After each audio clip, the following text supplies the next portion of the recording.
Olá, graça e paz. Eu gostaria de meditar na palavra que se encontra no segundo livro de Reis, no capítulo 4, do versículo 1 ao versículo 7. O título na minha Bíblia: Eliseu aumenta o azeite da viúva.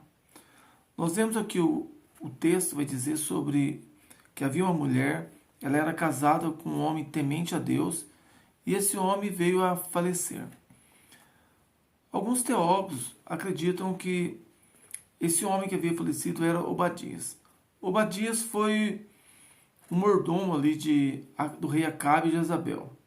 Ele havia tentado defender ali os profetas do Senhor. Ele disse isso ali para Elias, no 1 Reis, no capítulo 18, dizendo que havia escondido 100 profetas numa caverna e sustentado com pão e água. O historiador Flávio Josefo, que viveu no século I, ele diz em seus escritos que era Obadias. Mas não há como provar isso. Mas era um homem de Deus, isso que era importante nós enxergarmos isso. E meditando aqui nesse texto, eu gostaria de compartilhar 7 lições aqui, a qual eu aprendo aqui. Nós vemos aqui no versículo 1, a primeira lição que eu aprendo é que a diversidade vem sobre todos. Quando Adão pecou, o mundo passou a ser amaldiçoado. E, infelizmente, a natureza pecaminosa entrou no homem. Então entrou o sofrimento, as enfermidades, a doença. Independente se nós servimos ao Senhor ou não, o dia mau ela chega para todos. Então nós temos que viver nessa terra com o Senhor. Enfrentarmos as lutas, as adversidades junto ao Senhor. Esse homem havia perdido a sua vida, era um servo do Senhor. E sua esposa agora, ela estava sofrendo porque ele havia deixado uma dívida para ela. E ela não tinha como suprir, pagar essa dívida.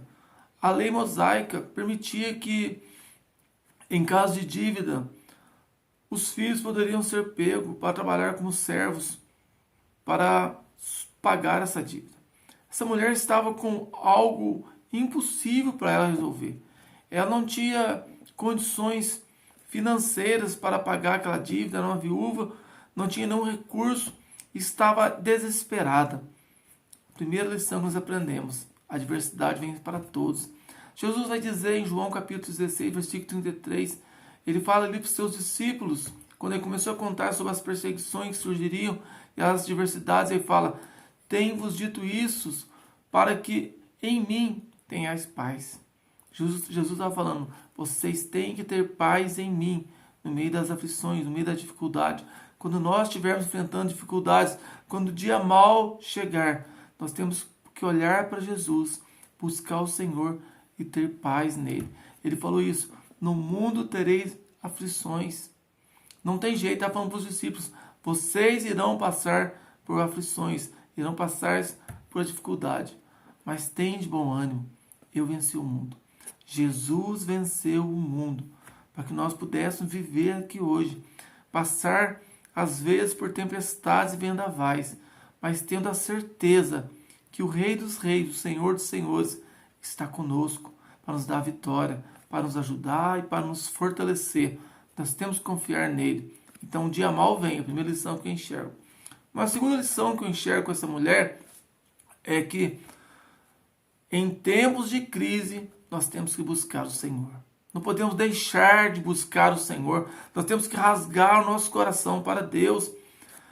Ela foi até Eliseu, ela fala: olha, tu sabes que o meu marido, o teu servo, servia ao Senhor e eles estão querendo pegar meus 2 filhos. Ela abriu o coração dela para um homem de Deus, para Eliseu. Eliseu significa Deus é a salvação. Ela buscou em Deus. A nossa salvação está em Deus. Ela não saiu contando o seu problema para todo mundo. Ela não saiu rasgando o seu coração para todo mundo. Tem pessoas que ficam nervosas quando passam pela dificuldade e saem contando o seu problema para todo mundo, falando para todo mundo, colocando no jornal. Conta só para Deus.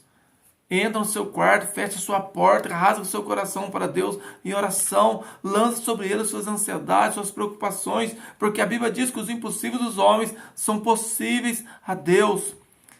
Creia em Deus. Acredite no poder de Deus. Nosso Deus tem poder. Ela abriu seu coração para Eliseu. Eliseu era o profeta ali. Deus usava esse homem ali com milagres e prodígios. Um homem sábio que deu uma direção a ela. Nós temos que abrir nosso coração com pessoas sábias, com homens cheios da Espírito Santo de Deus. Eu conheço uma pessoa que contou o seu problema para uma pessoa linguaruda e todo mundo sabe dos problemas que ela passa na casa dela. Nós não podemos fazer isso. Temos que ser sábios, prudentes, guardar nossa língua para não nos difamar, para não estragar nossa imagem, mas temos que conversar com Deus. Um terceiro ponto aqui que eu vejo. Quando Eliseu começou a conversar com ela, nós vamos ver que no versículo 2, Eliseu falou para ela assim: o que eu posso te fazer? Eliseu falando: eu não tenho recurso para pagar essa dívida. Mas, humanamente falando, o homem não pode fazer nada por nós. Nós não esperamos no homem, nós esperamos em Deus. Ainda que Deus use os homens. É Deus que usa o médico, é Deus que usa o juiz, é Deus que usa o advogado, é Deus que usa o patrão, é Deus que usa o pastor, é Deus que usa. Mas nós esperamos em Deus. A Bíblia vai dizer que uns confiam em carros, outros em cavalos. Mas nós fazemos menção do nome do Senhor. Nós dobramos o joelho e clamamos e buscamos ao Senhor. Tem problemas que aos nossos olhos parecem impossíveis de resolver. Nós olhamos e não vemos saída, humanamente falando. Mas mesmo assim nós temos que dobrar o joelho e falar: Senhor, eu espero em Ti, Senhor. A minha esperança está nas Tuas mãos, porque nós cremos que as mãos do Senhor não estão encolhidas para que não possa abençoar. E seus ouvidos não estão tapados para que não possa ouvir. Nós temos que orar e clamar e buscar o Senhor, porque nós servimos um Deus vivo, um Deus poderoso, um Deus misericordioso.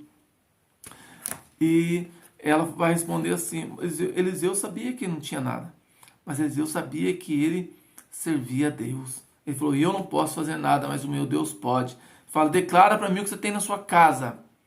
E ela fala: a tua serva não tem nada. Ela olhou para a casa dela e ela não tinha nada para pagar aquela dívida. Ela não tinha nada. Quando veio ela falou assim: tem apenas uma botija de azeite. O azeite naquela época era usado para combustível, para colocar nas lâmpadas, para clarear ali as lamparinas. E era usado para alimentação. O que eu aprendo aqui, que não falte nada na nossa vida, uma lição que eu aprendo. Mas principalmente o azeite. O azeite tipifica o Espírito Santo de Deus. No meio das dificuldades, no meio das adversidades, nós não podemos perder o contato com o Espírito Santo, porque Jesus falou: é necessário que eu vá para o Pai, mas eu não vos deixarei órfão, eu rogarei ao Pai, e Ele enviará o outro Consolador, e Ele intercederá por vós, e vos fará lembrar das minhas palavras. Nós precisamos do azeite. Nós precisamos do Espírito Santo de Deus. É Ele que nos consola, Ele nos fortalece. Ele está conosco, nos ajudando no momento difícil, no momento de crises. Não podemos, a nossa botija tem que estar sempre cheia de azeite, como aquelas virgens prudentes que tinham azeite em reserva. Que possamos ter azeite em reserva para os dias da adversidade. Possamos estar cheios, transbordando de azeite. Uma outra lição que eu aprendo também, que ela diz que ela tinha apenas uma botija de azeite. Para Deus operar não precisa de muita coisa.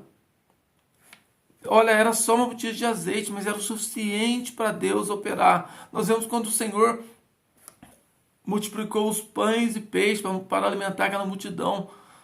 Jesus perguntou: o que nós temos? E um dos discípulos falou assim: tem um jovem que tem apenas 5 pães e 2 peixinhos. Jesus falou: é o suficiente. Para Deus não precisa de muito, mas precisa de pessoas dispostas. Deus não precisa de muito. Quando o Gedeão foi enfrentar os midianitas, o Senhor usou apenas 300. Quando os filisteus estavam guerreando ali com o povo israelita, o Senhor levantou ali Davi, um jovem, para motivar aquele exército, para vencer aquele gigante. O Senhor não precisa de muito. Confia no Senhor. Ainda que você tenha pouca força, mas confie em Deus. Quando Elias estava ali junto a Acabe, ele havia orado para Deus mandar chuva. Ele mandou seu servo olhar no monte. Ele foi lá por muitas vezes. Chegou uma hora que ele falou assim: eu vejo uma pequena nuvem do tamanho de uma mão. Elias falou: é suficiente. Falou para Acabe: olha, corre, senão você vai tomar chuva. Era pequeno, irmão, mas não importa. Quando Deus quer abençoar, é Ele que faz, o milagre vem dele. Nós temos que esperar no Senhor. Ele trabalha como quer, Ele age como quer. E uma outra lição que eu aprendo aqui. O profeta vai dar diretrizes, vai liberar uma palavra da parte de Deus. Ele fala: olha, no versículo 3 fala assim: vai e pede para ti vasos emprestados junto aos seus vizinhos. E depois, não poucos, mas muitos, vazios. E ela fala: entra na sua casa, no versículo 4, fecha a porta sobre ti e seus filhos e derrama o azeite ali sobre as vasilhas. Essa era a ordem, era a diretriz, ela tinha que praticar essa palavra. Primeiro ela teria que ter um bom testemunho dos seus vizinhos para emprestar aquelas vasilhas. Ela teria, para ela receber o milagre, ela teria que praticar a palavra. O que Deus tem falado para você fazer, o que o Senhor tem colocado no seu coração. Quando Deus te der uma direção, pratique a palavra, viva a palavra. E depois, no versículo 7, depois que Deus fez o milagre, ela foi até o profeta deu outra palavra para ela: venda agora esse azeite e viva do resto. Teve que praticar a palavra. O milagre na nossa vida acontece quando nós resolvemos agir. Quando o Senhor liberar uma palavra para você, viva a palavra. Ela teve que fazer a parte dela. E também, uma outra lição que eu aprendo, ela teve que ter fé. Porque nós vemos que no versículo 6, ela falou para os filhos dela assim: olha, dá mais uma vasilha.